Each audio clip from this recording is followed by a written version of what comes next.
Welcome to another week of the Maverick Morning Skate. I'm Nick Hanley with AM 590 ESPN Omaha and OmahaSportsInsider.com, joined with Tony Boone of the Omaha World Herald. And Tony, as we look back at UNO's weekend against Denver, the defending national champion, boy, they really looked like the defending national champion. And for a team that was just coming off of a 15-goal weekend to get zero, I know that sort of comes with some concern, but it wasn't all bad for UNO on the weekend. No, especially on Saturday night, Nick. That first night, it certainly looked like a team that was starting to hit its stride in Denver and a team that looked like it was hitting the wall in UNO.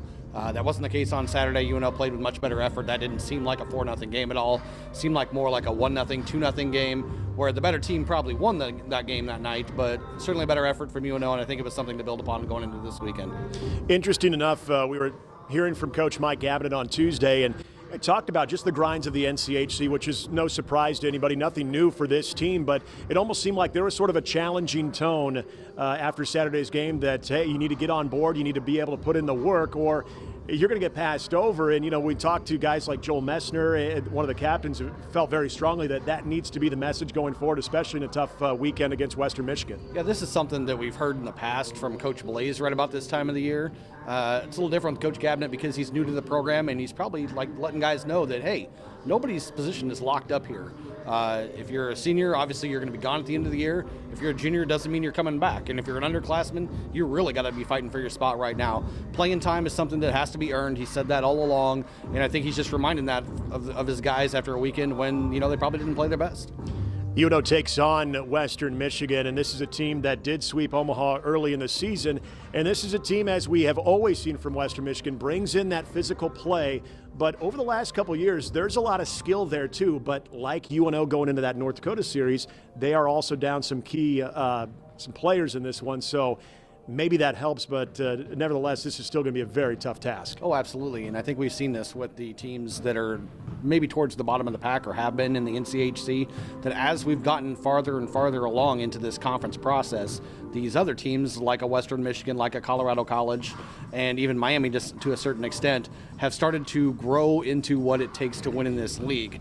Western loved being the physical team that nobody wanted to play against and loved the fact that they were tough to play against, especially at Lawson Arena on their home ice. Now they've went and gotten some skill guys, some speed guys, and they want to go out there and they want to race with you as well, while not losing that identity they created when they maybe didn't have this quality of athletes. Coach Andy Murray's done a good job, and obviously Western last year proved that it can be at the top of the league. And you know, you look at the standings right now; there they are in the top half again.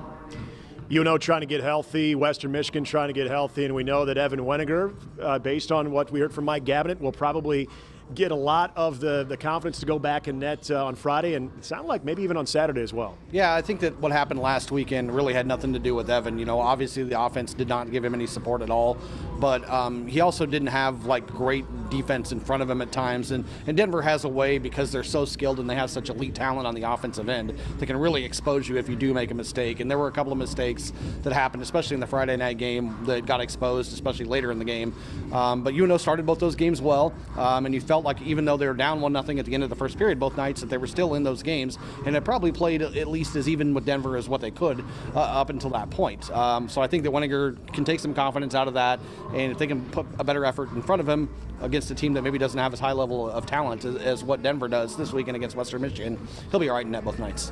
UNO's been good at home, especially in the second half of the season. They will host Western Michigan Friday and Saturday night at the Baxter Arena, 7:07 p.m. Of course, UNO still in both major college hockey polls in their pairwise number at number 14, and a chance to improve that with a good showing this weekend. Big thanks to Omaha Video for the highlights. As we saw, of course, you can get a full preview of the Western Michigan UNO series at the Omaha World Herald with Tony Boone.